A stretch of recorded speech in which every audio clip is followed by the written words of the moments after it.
اچھا جی، اب ہم نے دیکھا کہ روزہ جو ہے اس کے یعنی کون کون سی چیزیں ہیں جو روزے کو نہیں توڑتی، یہ بھی آپ نے دیکھا۔ اب یہ ہے کہ روزوں کی قضا آپ مسلسل بھی رکھ سکتے ہیں، روزوں کی قضا آپ ایک ایک روزہ کر کے بھی رکھ سکتے ہیں، رمضان کے فوراً بعد بھی رکھ سکتے ہیں، اور کچھ عرصے بعد بھی رکھ سکتے ہیں، کوئی حرج نہیں ہے۔ جیسے عائشہ صدیقہ رضی اللہ تعالیٰ عنہ کہتی ہیں کہ رمضان کے جو روزے مجھ سے چھوٹا کرتے تھے تو میں اگلے رمضان سے پہلے رکھنے کی قوت نہیں پاتی تھی، کہ شعبان میں رکھا کرتی تھی۔ تو بہرحال اس کے لیے کوئی ہارڈ اینڈ فاسٹ رول نہیں ہے، صرف ایک بات ہے کہ آپ نے روزے کی قضا ادا کرنی ہے، بس، باقی کوئی ہارڈ اینڈ فاسٹ رول نہیں ہے، ٹھیک ہے۔ اب یہ ہے کہ رمضان میں ہم کیا کریں، رمضان میں ہمیں کیا کچھ کرنا چاہیے۔ پہلا تو رمضان کا خصوصی جو عبادت ہے وہ کیا ہے؟ روزہ۔ دوسرا، رمضان نزول قرآن کا مہینہ ہے تو قرآن کی تلاوت کثرت سے ہونی چاہیے، ٹھیک ہے۔ پھر تیسرا، اللہ نے خود ہمیں بتا دیا قیام اللیل۔ یہ قیام اللیل وہی ہے جو سارا سال ہے، تہجد۔ اللہ کو یہ بہت مرغوب ہے، لیکن ہم جیسے سست لوگ سوئے رہتے ہیں، تو پھر اللہ نے ہمارے لیے یہ اہتمام کیا اور یہ طریقہ رکھا کہ رمضان میں قیام اللیل تراویح کی شکل میں ہم پر آ گیا۔ تراویح ہم نے اصل میں نام رکھا ہے، سنتوں میں احادیث میں آپ کو تراویح نہیں ملتا، اسے قیام اللیل ہی کہتے ہیں، قیام اللیل فی رمضان۔ تو رمضان میں قیام اللیل پہلی رات میں کر دیا گیا، ٹھیک ہے، تاکہ سبھی اس میں شریک ہو۔ تو رمضان میں تہجد نہیں پڑھی رسول اکرم صلی اللہ علیہ وسلم۔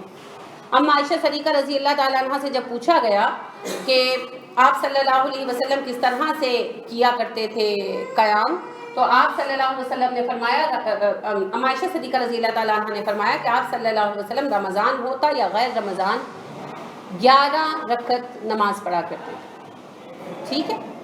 8 رکعت آپ صلی اللہ علیہ وسلم نوافل پڑھتے تھے، 2 رکعت کر کے، اور اس کے بعد آپ صلی اللہ علیہ وسلم 3 رکعت وتر پڑھتے تھے، 2 رکعت پڑھ کر تو 1 رکعت علیحدہ، اور آخری رکعت ایک جو آپ پڑھتے تھے اس سے آپ اپنی ساری نماز کو طاق کر لیا کرتے تھے۔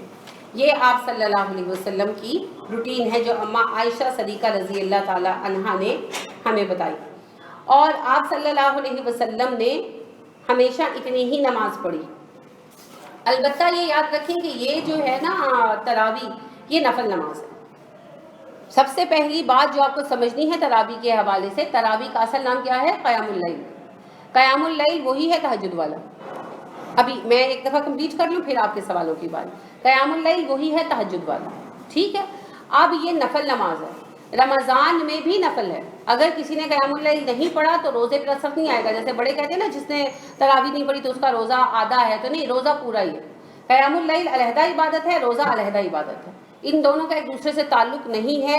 روزہ فرض ہے اور قیام اللیل نفل ہے، لیکن اس نفل کا اجر اتنا زیادہ ہے کہ رسول اکرم صلی اللہ علیہ وسلم نے، خود اللہ رب کریم نے یہ چاہا کہ ہر بندہ کرے، اسی لیے اس کو پچھلی رات کی بجائے اول رات میں کر دیا گیا، تاکہ اول رات میں جو ہے نا لوگ عشاء کے ساتھ ہی قیام کر لیں اور اس طرح سے سب ہی قیام کا اجر پا سکیں۔ ٹھیک ہو گیا، یہ پہلی سمجھنے کی بات ہے۔ اب اس کے بعد آ جاتا ہے کہ رسول اکرم صلی اللہ علیہ وسلم کا معمول کیا تھا۔ میں نے ابھی عرض کیا، آپ رمضان غیر رمضان 11 رکعت پڑھا کرتے تھے، 4 رکعت 2 رکعتوں کے سلام کے ساتھ نفل، یعنی 4 سلاموں کے ساتھ 8 رکعت نفل، اور اس کے بعد پھر 3 رکعت وتر۔ وتروں کا طریقہ آپ کو پتہ ہے، کبھی آپ صلی اللہ علیہ وسلم 2 رکعت الگ پڑھ کے 1 رکعت علیحدہ پڑھتے، اور کبھی آپ صلی اللہ علیہ وسلم ایک سلام کے ساتھ 3 رکعتیں پڑھتے اور ایک تشہد کے ساتھ۔ تو ایسی صورت میں ہر طرح سے یہ جو ہے آخری رکعت جو ہے وہ پوری نماز کو طاق کر دیتی تھی۔ ٹھیک ہو گیا۔ آپ صلی اللہ علیہ وسلم رمضان کے عرصے میں عشاء کے ساتھ ہی تراویح پڑھتے تھے، قیام اللیل کرتے تھے، اور یہ اپنے پڑھا کرتے تھے جو ہے وتر پڑھ کے سوتے تھے، اور رمضان کے علاوہ وتر پھر آپ اٹھ کر پڑھتے تھے اور تہجد بھی اٹھ کر پڑھتے تھے۔ رمضان میں آپ تہجد نہیں پڑھتے تھے، اب سحری سے اتنی پہلے اٹھتے تھے کہ بس سحری کرتے تھے اور فجر کی نماز پڑھا دیتے تھے، ٹھیک ہے۔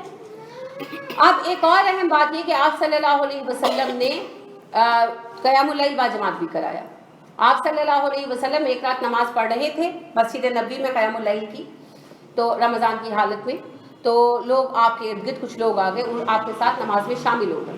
آپ صلی اللہ علیہ وسلم نے منع نہیں کیا، تو اگلی رات کچھ اور لوگ آ گئے تو آپ نے منع نہیں کیا۔ تیسری رات بہت رش ہو گیا مسجد میں، ظاہر ہے پتہ چلا کہ رسول اکرم صلی اللہ علیہ وسلم باجماعت کروا رہے ہیں قیام اللیل، تو بہت رش ہو گیا، تو آپ نے منع نہیں کیا۔ البتہ چوتھی رات لوگ آ کر جمع ہو گئے، آپ باہر نہیں آئے، لوگ انتظار کرتے رہے پھر کچھ چلے گئے، پھر کچھ مسجد میں ہی بیٹھے رہے. آپ فجر کے وقت باہر آئے، آپ نے کہا لوگوں مجھے پتا تھا کہ تم لوگ جمع ہو کر میرا انتظار کر رہے تھے، لیکن میں اس لیے باہر نہیں آیا کہ ایسا نہ ہو کہ تم پر بعد جماعت قیام اللیل فرض ہو جائے اور پھر تم پر مشقت آن پڑے، اس لیے باہر نہیں آیا. تو اس سے اصول کے ڈرائیو آؤٹ ہوتے ہیں. پہلی بات یہ کہ قیام اللیل بہرحال نفل فرض نہیں ہے، اجر بہت زیادہ ہے. میں نے شروع میں حدیث سنائی آپ کو کہ جس نے رمضان میں قیام اللیل احتساب کے ساتھ کیا تو اس کے سب گناہ بخش دیے جائیں گے، ہے نا. اب بات یہ ہے کہ یہ اجر ہے بلا شک و شبہ، قیام اللیل رمضان کے قیام اللیل کا بہت اجر ہے، مگر اس کے باوجود یہ نفل ہے، فرض نہیں ہے. دوسری بات یہ ہے کہ چاہے تو انفرادی ادا کرے چاہے تو اجتماعی ادا کرے، اس کی جماعت بھی فرض نہیں ہے، ٹھیک ہے. اور اگر جماعت کر لی جائے تو الحمدللہ کوئی حرج بھی نہیں، ٹھیک ہو گیا. یہ ہیں اس کے بنیادی اصول. اب جب جماعت نفل ہوتی ہے نا، رکعتیں اس کی طے نہیں ہوتی، آگے پیچھے ہو سکتے کیونکہ نفل ہے نا، جو اپنی مرضی سے جتنا کرنا چاہے. یہ آپ یہاں تک بات سمجھ گئے. اب دیکھیے جماعت کا رواج کب سے پڑا؟ عمر فاروق رضی اللہ عنہ کے زمانے سے. رسول اکرم صلی اللہ علیہ وسلم کے عہد میں دوبارہ کبھی جماعت نہیں ہوئی نماز تراویح کی، اور نہ ہی جو ہے ابو بکر صدیق رضی اللہ عنہ کے زمانے میں ہوئی. عمر فاروق رضی اللہ عنہ کے زمانے میں عمر فاروق رضی اللہ عنہ نے دیکھا کہ لوگوں نے ذرا جماعت اس کی قیام اللیل جو ہے نا اس میں کمی شروع کر دی ہے، سست ہو گئے لوگ. تو عمر فاروق رضی اللہ عنہ نے یہ کیا کہ باجماعت لازم کر دی کہ سب لوگ باجماعت، یعنی کہ مساجد میں اہتمام شروع کرا دیا کہ باجماعت نماز کرایا کریں. بالکل کروایا، اور باجماعت نماز میں لوگ آ کر شریک ہوئے اور انہوں نے آ کر تراویح پڑھنی شروع کر دی. تو اس طرح ایک بڑی تعداد قیام اللیل کرنے لگی. تو لہٰذا بہت اچھی بات ہے، صحابہ سے ثابت ہے، نبی اکرم صلی اللہ علیہ وسلم سے بھی ثابت ہے. اصل میں یہ عمر فاروق کی جدت نہیں ہے، یہ رسول اکرم صلی اللہ علیہ وسلم کا طریقہ ہے. آپ کو ڈر یہ تھا کہ فرض نہ ہو جائے، جب آپ وفات پا گئے تو اب تو احکام تبدیل نہیں ہونے، لہٰذا عمر فاروق رضی اللہ عنہ نے مستقل اس سنت کو جاری کر دیا، سنت کو ہی جاری کیا. تو لہٰذا بالکل اس کی آپ جماعت کریں اور جماعت میں شریک ہوں. خواتین کے لیے ممکن ہو وہ بھی جائیں، ایمان تازہ ہو جاتا ہے. اب جھگڑا کیا آتا ہے؟ جھگڑا آتا ہے رکعتیں کتنی. کوئی جھگڑا نہیں ہے. اصل مسئلہ پتہ ہے کیا ہے؟ مولویوں نے اپنی اپنی دکانیں چلانی ہیں، اور کوئی مسئلہ نہیں. اللہ ان کے حال پہ رحم کرے. میں نے ابھی عرض کیا نفل نماز ہے، نفل میں آپ کو اجازت ہوتی ہے، آپ بڑھا سکتے ہیں، کم کر سکتے ہیں. اس میں رسول اکرم صلی اللہ علیہ وسلم کی سنت کیا ہے؟ 8 رکعت. آپ 8 رکعت تراویح پڑھا کرتے تھے اور 3 رکعت وتر. تو یہ آپ کی سنت ہے. جس نے اس پر عمل کیا اس نے نفل بھی پورا کیا اور سنت بھی پوری کی. اب صحابہ نے اپنی اپنی مرضی کی. جیسے حضرت کعب جو ہیں وہ 20 رکعت جماعت سے پڑھاتے تھے، 20 رکعت پڑھاتے تھے، تو حضرت عمر نے نہیں روکا. بعض صحابہ انفرادی نماز پڑھتے تھے، ٹھیک ہے. بعض کیا کرتے تھے؟ جماعت میں شریک ہوتے تھے اور جماعت کے بعد علیحدہ بھی پڑھتے تھے. تو ایک صحابی نے ہمیشہ 29 رکعت جو ہے وہ پڑھی تراویح اور یہ وتر. ایک صحابی ہیں وہ 40 رکعت تراویح پڑھا کرتے تھے اور پھر 3 رکعت وتر پڑھتے تھے. اپنی اپنی ہمت ہے نا، نفل ہے جو جتنا ڈال لے. سنت کیا ہے؟ 8 رکعت. اور انتہا کیا ہے؟ کوئی انتہا نہیں ہے. کم از کم 2 رکعت ہے، 2 رکعت سے کم تو ہو ہی نہیں سکتا نا. کم از کم 2 رکعت ہے. سنت 8 رکعت کی ہے اور انتہا آپ کی مرضی، آپ ساری رات پڑھتے رہو بھائی، کسی نے نہیں روکا. لہٰذا جس نے 20 رکعت پڑھی بہت اچھا کیا، کوئی حرج نہیں، یہ نفل نماز ہے. جس نے 8 رکعت پڑھی اس نے سنت پر عمل کیا، ٹھیک ہے. اور جس نے 2 رکعت پڑھی اس نے بھی قیام اللیل پا لیا. تو یہ جھگڑا جو ہے نا، یہ اصل میں کیا ہے؟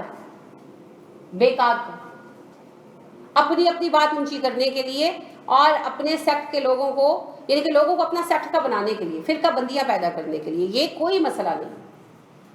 قیام اللیل ضرور کریں. پہلی بات کیا؟ قیام اللیل نفل ہے، فرض نہیں ہے. اگر کسی نے قیام اللیل نہیں کیا اجر سے محروم تو ہوگا، مگر روزے میں خرابی نہیں آئے گی. دوسری بات یہ ہے چونکہ نفل ہے تو آپ صلی اللہ علیہ وسلم نے اس کی کوئی آخری حد ہم پر نہیں لگائی. رسول اکرم صلی اللہ علیہ وسلم نے کبھی نہیں کہا کہ قیام اللیل رمضان میں اتنی اور اتنی رکعتوں کا کرنا، کبھی نہیں کہا. آپ صلی اللہ علیہ وسلم کی اپنی عادت مبارکہ رمضان غیر رمضان ہر حال میں 8 رکعت نماز کی تھی.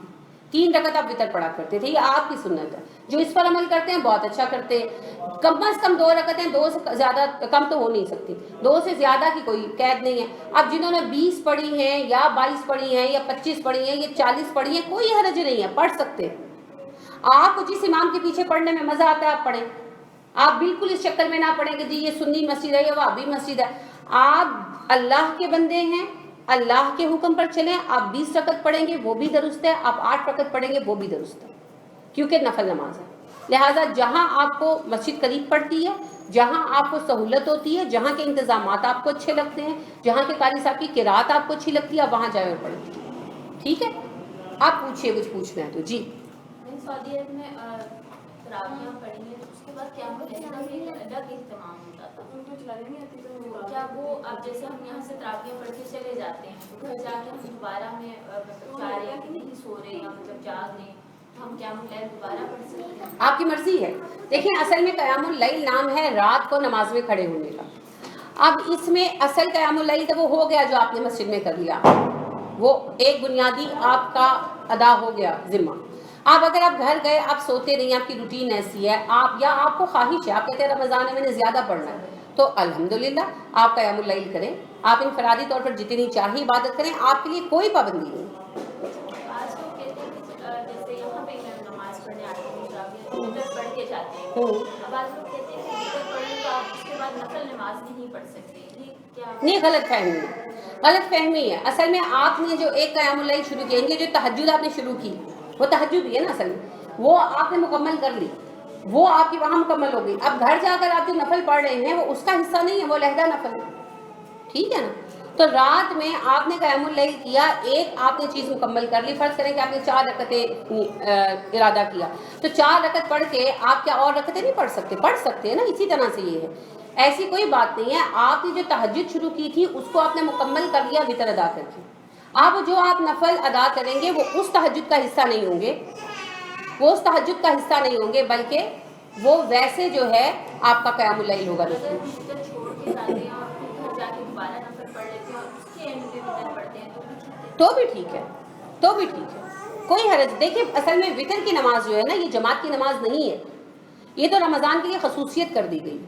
تو اگر آپ کا دل ہے کہ آپ اپنی تہجد کو ہی لمبا کریں تو بالکل آپ کر سکتے ہیں، کیونکہ نفل ہے تو آپ کو اختیار ہے، کوئی قید نہیں ہے، نفل کا آپ کو اختیار ہے. ٹھیک ہے، تو جو قیام اللیل طویل کرنا چاہے وہ کر سکتے ہیں. سمجھ آ گئی؟ اگلی دن ایک بہن مجھے کہتی کہ مکہ میں ہمیشہ سے 20 رکعت تراویح ہوئی ہیں، ڈھونڈ کر لائیں آپ اس کا ثبوت. دیکھیے اصل میں بات یہ ہے کہ کہیں بھی ہمیشہ سے ایک جیسے تعداد نہیں رہی تراویح کی، وہ تبدیل ہوتی رہی ہے، تو کوئی حرج نہیں ہے. 20 رکعت پڑھیں، 8 رکعت پڑھیں، مسئلہ ہی کوئی نہیں ہے. ہم ان بحثوں میں تب پڑھیں جب یہ کوئی مسئلہ ہو، یہ مسئلہ ہے ہی نہیں. یہ نفل نماز ہے، اس کی کم از کم تعداد 2 رکعتیں اور میکسیمم کی کوئی حد نہیں ہے. نبی کریم صلی اللہ علیہ وسلم کا معمول 8 رکعت ہے. اب چاہے آپ 2 رکعت پڑھیں، 4 رکعت پڑھیں، 6 رکعت پڑھیں، 100 رکعت پڑھیں. اور اگر آپ رسول اکرم صلی اللہ علیہ وسلم کی معمول پر چلنا چاہیں تو 8 رکعت پڑھیں. تو آپ نے جس طرح سے بھی کیا درست کیا. ٹھیک ہے، نفل کا مطلب بھی یہ ہے، آپ کو اجازت دے دی گئی، چھوٹ دے دی گئی. لہٰذا بالکل کوئی جھگڑے کی بات نہیں ہے. یہ جھگڑا صرف وہ لوگ بناتے ہیں جن کا دل ہی جھگڑنے کو چاہتے ہیں. تو پھر اللہ ہمیں ان کی صحبت سے محفوظ رکھے. ٹھیک ہے، ہو گیا، یہ بات کلیئر ہو گئی. اس میں اب کوئی ایمبیگوٹی تو نہیں ہے، کوئی مشکوک بات تو نہیں ہے. چلیے پھر اب ہم دیکھ لیتے ہیں اعتکاف. اعتکاف آپ کو پتا ہے یہ ایک سنت عبادت ہے. اعتکاف جو ہے اپنی اصل میں کیا ہے؟ سنت ہے. جیسے روزہ فرض ہے نا، قیام اللیل نفل ہے، تو اعتکاف کیا ہے؟ سنت. کوئی چاہے تو کر لے اور نہ، یہ اس سے ممکن ہو تو نہ کرے. اعتکاف کتنے دنوں کا ہوتا ہے؟ آخری 10 دن کا. 1 سال رسول اکرم صلی اللہ علیہ وسلم نے پورے رمضان کا کیا تھا، مگر پھر اس کے بعد آپ صلی اللہ علیہ وسلم کو بتا دیا گیا کہ صرف آخری 10 دن کا، اور آپ صلی اللہ علیہ وسلم نے آخری 10 دن کا کرنا شروع کیا. اصل میں اعتکاف کا مقصد کیا ہے؟ عبادت. شاباش. اعتکاف کا مقصد کیا ہے؟ شاباش. اور کچھ؟ شاباش. اور اچھا، آپ کا ذہن کسی کا بھی صحیح لائن میں نہیں گیا. آپ جو باتیں بتا رہی ہیں وہ تو حاصل ہوں گی. دورہ کرنا. اچھا، آپ نے جو باتیں بتائیں وہ تو حاصل ہوں گی. اعتکاف کا مقصد ہے شب قدر حاصل کرنا. اور شب قدر کی ٹرم غلط ہے، میں نے اسی لیے بولی ہے. کیا جملہ ہے اصل ٹرم کیا ہے؟ لیلۃ القدر. ٹھیک ہے، تو لیلۃ القدر جو ہے اس کا حصول ہے اصل میں اعتکاف کا مقصد. کیونکہ لیلۃ القدر گھوم کر آتی ہے نا، مخصوص تو نہیں ہے. آخری 5 راتوں میں سے کوئی ایک رات ہے لیلۃ القدر. تو لیلۃ القدر کو پانے کے لیے پھر جو اعتکاف بیٹھے گا تو وہ تو پھر رات کو اہتمام کرے گا ہی کرے گا. اس لیے خصوصیت سے یہی مقصد رکھا گیا. ٹھیک ہے. باقی مقاصد پھر حاصل ہوتے ہیں کہ آپ یکسو ہو کر عبادت کرتے ہیں, دنیا سے دور ہو جاتے ہیں, قرآن پاک پڑھتے ہیں اور عبادات کا لطف اٹھاتے ہیں, تو یہ بھی پھر بالکل یہ فوائد ہوں گے. مگر اصل فائدہ یہ ہوگا آپ کو لیلۃ القدر مل جائے گی, آپ کو لیلۃ القدر لازماً مل جائے گی, اور آپ ضرور ایک رات ان میں سے لیلۃ القدر ہونی, اور چونکہ آپ جاگ رہے ہیں تو وہ لیلۃ القدر ہوگی. تو آپ صلی اللہ علیہ وآلہ وسلم رمضان میں جب آپ صلی اللہ علیہ وسلم اعتکاف فرماتے تھے تو حالت اعتکاف میں پھر جبرائیل آپ کو جو ہے وہ دورہ قرآن بھی اس میں کروا دیتے تھے.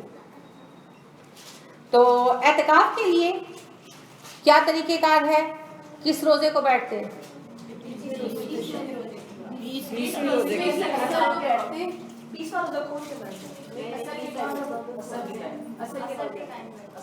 اصل میں بات یہ ہے کہ روزہ جو ہے ہمارے یہاں عموماً 20ویں روزے کی مغرب کے وقت بیٹھ جاتے ہے نا.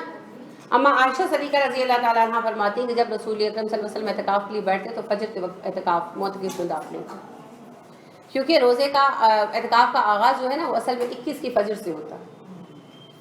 ٹھیک ہے, ہمارے یہاں چونکہ ہر چیز میں افراد اور تفریط پائی جاتی ہے تو احتیاط کی وجہ سے رات کو ہی بٹھا دیتے ہیں.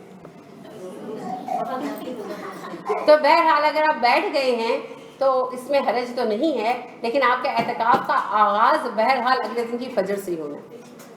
ٹھیک ہے, 21ویں روزے کی فجر سے. رسول اکرم صلی اللہ علیہ وسلم جو ہے نا وہ فجر پڑھ کر اپنے معتکف میں داخل ہوتے تھے. تو 21ویں رات شروع نہیں ہو جاتی؟ نہیں جی, وہ روزے کے ساتھ ہے نا اعتکاف, اعتکاف روزے کے ساتھ آغاز ہوتا ہے. آپ 21ویں رات ہے, آپ درست کہہ رہی ہیں, مگر آپ نے اس میں اپنا قیام اللیل کر لیا نا, تو قیام یہی لوگوں میں ایمبیگوٹی پائی جاتی ہے نا جس کی وجہ سے لوگ پریشان ہو جاتے ہیں. آپ نے جب قیام اللیل کیا تو اگر وہ رات شب قدر تھی تو پھر آپ کو مل تو گئی. ٹھیک ہے, یہ اس کے مقاصد میں سے ایک مقصد ہے, لیکن بہرحال سنت یہی ہے کہ آپ صلی اللہ علیہ وسلم 21ویں دن کی جو ہے فجر پڑھتے تھے, پھر آپ صلی اللہ علیہ وسلم معتکف میں داخل ہو جاتے تھے. لیکن بہرحال اگر آپ مغرب کے وقت بیٹھے ہیں تو درست ہے, اس میں کوئی خرابی نہیں ہے, اس میں کوئی خرابی نہیں ہے. یہ احتیاط کی وجہ سے علماء نے رکھا ہے, تو اس کا مطلب یہ نہیں کہ ایک نیا جھگڑا کھڑا ہو جائے, یہ کوئی ایسی بات نہیں. لیکن یہ ہوتا ہے نا کہ بعض اوقات مغرب گزر گئی تو لوگ کہتے ہیں ہو اب تو تم اعتکاف ہی نہیں کر سکتے. تو یہ میں اس لیے آپ کے علم میں یہ بات لا رہی ہوں کہ آپ بالکل بیٹھ سکتے ہیں. ٹھیک ہے, ہمارے یہاں جو ہے یہ رواج اسی طرح سے بنایا گیا ہے, تو چلے اس کو فالو کر لینے میں کوئی حرج نہیں ہے. احتیاط ہو جاتی ہے اور 21ویں رات زیادہ عبادت میں گزر جاتی ہے. ٹھیک ہے, بہرحال سنت یہ ہے کہ آپ صلی اللہ علیہ وسلم فجر پڑھ کر تشریف لے جاتے تھے. اب آپ صلی اللہ علیہ وآلہ وسلم نے ہمیشہ یہ جو ہیں 10 دن اعتکاف میں گزارے. اعتکاف نفل اعتکاف 3 دن کا بھی بعض لوگ کر لیتے ہیں, بالکل وہ ہو سکتا ہے, لیکن سنت اعتکاف 10 ہی دن کا ہے. یہ آپ صلی اللہ علیہ وسلم کی سنت مبارکہ ہے. اعتکاف کے دوران آپ لوگوں نے کرنا کیا ہے, زیادہ سے زیادہ عبادات, اور عبادات میں وہی جو اللہ کی طرف سے ہیں, یعنی قرآن پڑھنا. جیسے رسول اکرم صلی اللہ علیہ وسلم کو جبرائیل آ کر دورہ قرآن کرواتے تھے, آپ سناتے تھے اور جبرائیل سنتے تھے علیہ السلام. ٹھیک ہے, تو لہٰذا اس میں قرآن زیادہ پڑھنا چاہیے, اس کے علاوہ نوافل پڑھنے چاہیے. لوگ طرح طرح کی کتابیں ڈھونڈتے پھرتے, اس کی ضرورت نہیں ہے. دعائیں پڑھیں اپنی اللہ کے فضل سے, اور دعائیں مانگیں, اللہ سے گفتگو کریں, اور دنیا سے تھوڑا سا دور ہو جائے. اچھا, اب آپ اس دوران میں ہمارے یہاں جو اب مسئلے پائے جاتے ہیں, ایک اہم مسئلہ یہ ہے کہ مسجد میں اعتکاف ہوگا یا مسجد کا اعتکاف, عورت کا اعتکاف مسجد کے بغیر بھی ہو سکتا ہے. تو بات یہ ہے کہ مرد حضرات تو ہر حال میں اعتکاف جو ہے مسجد میں ہی کریں گے, مرد گھر میں نہیں کر سکتے, مگر عورتیں اپنے گھروں میں اعتکاف کر سکتی ہیں. اگر مسجد میں ان کو سہولت ہے اور وہ سیف سمجھتی ہیں تو مسجد میں کر لیں, لیکن یعنی عورتوں کو رعایت ہے, وہ چاہے تو مسجد میں کریں, چاہے تو گھروں میں کریں. امہات المومنین اپنے حجروں میں ہی معتکف ہوتی تھی, اور ان کے حجرے اس وقت مسجد میں داخل نہیں تھے. ٹھیک ہے, یہ تو بعد میں عثمان رضی اللہ عنہ نے داخل کیے تھے, ہے نا, خریدے تھے کہ ایویں کر لیے تھے؟ حضرت عثمان رضی اللہ عنہ نے خرید کر دیے تھے. تو اس سے پتہ کیا چلا کہ وہ مسجد کا حصہ نہیں تھے. حصہ ہوتے تو خریدتے تھوڑی, ان کو کہتے ہیں حفاظت کرو بھی, خالی کرو, لیکن ایسا نہیں کیا. انہوں نے کہا یہ آپ کے حجرے ہیں, اللہ کے رسول صلی اللہ علیہ وسلم نے آپ کے گھر بنا کر دیے تھے, تو اب ایسا ہے کہ آپ مسجد کی توسیع کر دیے تو مجھے بیچ دیں. تو انہوں نے امہات المومنین کو قیمت ادا کی تھی. تو امہات المومنین اپنے حجروں میں معتکف ہوتی تھی, مطلب اپنے گھروں میں ہوتی تھی, مسجد میں نہیں ہوتی تھی. ٹھیک ہے, اور خواتین آ کر خیمے بھی لگا لیتی تھی مسجد میں, آپ نے اس سے بھی نہیں روکا. تو اس سے ثابت کیا ہوا کہ عورتوں کو اگر سہولت ہے اور اجازت ہے اور ان کے لیے سیفٹی بھی ہے تو وہ مسجد میں معتکف ہو سکتی ہیں, اور اگر ان کو گھر میں بیٹھنا زیادہ سہولت والا ہے تو وہ گھر میں بیٹھ سکتی ہیں.